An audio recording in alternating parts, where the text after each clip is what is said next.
समय क्या है, उसका सदुपयोग क्यों आवश्यक है, सोचने की बात है। समय का वास्तविक अर्थ है जीवन के उपलब्ध क्षण।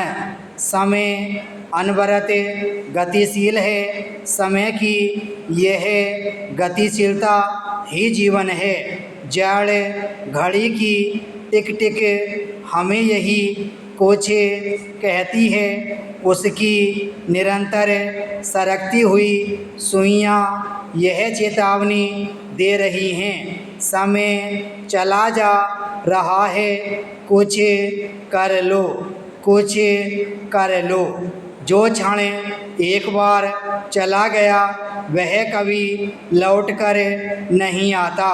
देखते या समय की प्रतीक्षा करते रहने से जीवन यूं ही बीत जाता है, क्योंकि समय कभी आया नहीं करता बल्कि मात्र जाया करता है। एक बार एक व्यक्ति ने महात्मा गांधी से पूछा, जीवन में ऊंचा उठने के लिए किसी को सबसे पहले क्या चाहिए, शिक्षा, शक्ति या धन?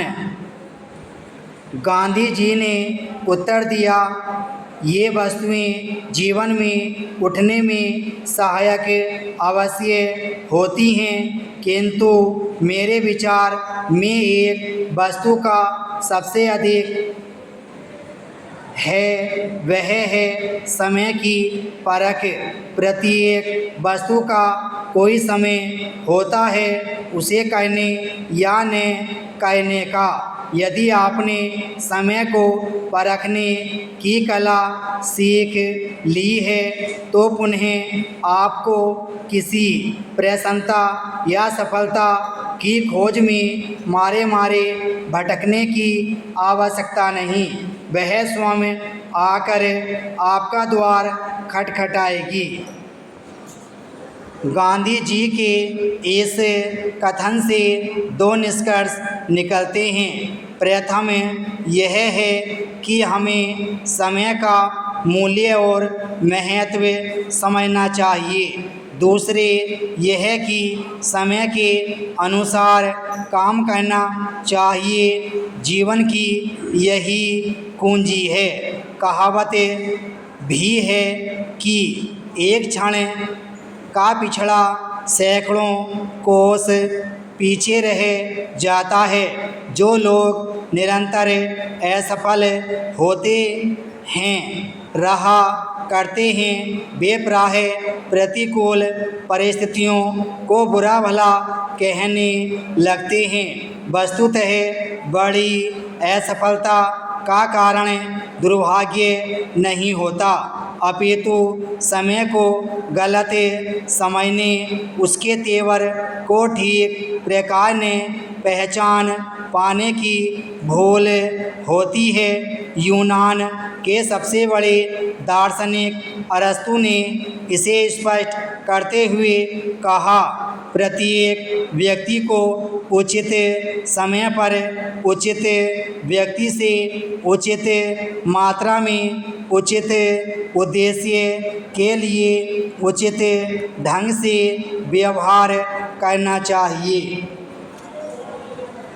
जो हो नारी और नौकरी न तो एक दूसरे के पर्याय हैं, न आधुनिकता के ही। खास ध्यान रखने वाली बात यह है कि हर पुराना बीतकर जो नया आया करता है वह आधुनिक ही हुआ करता है।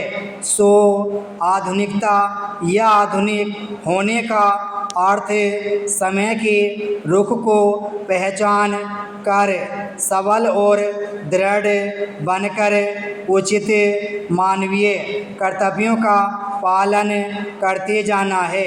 चाहे वह नारी को नौकरी करके कहना पड़े और चाहे घर परिवार में व्यस्त रहकर, जिससे नारी का व्यक्तित्व निखरे, सम्मान बना रहे, यही उसकी आधुनिकता है। विराम स्टॉप।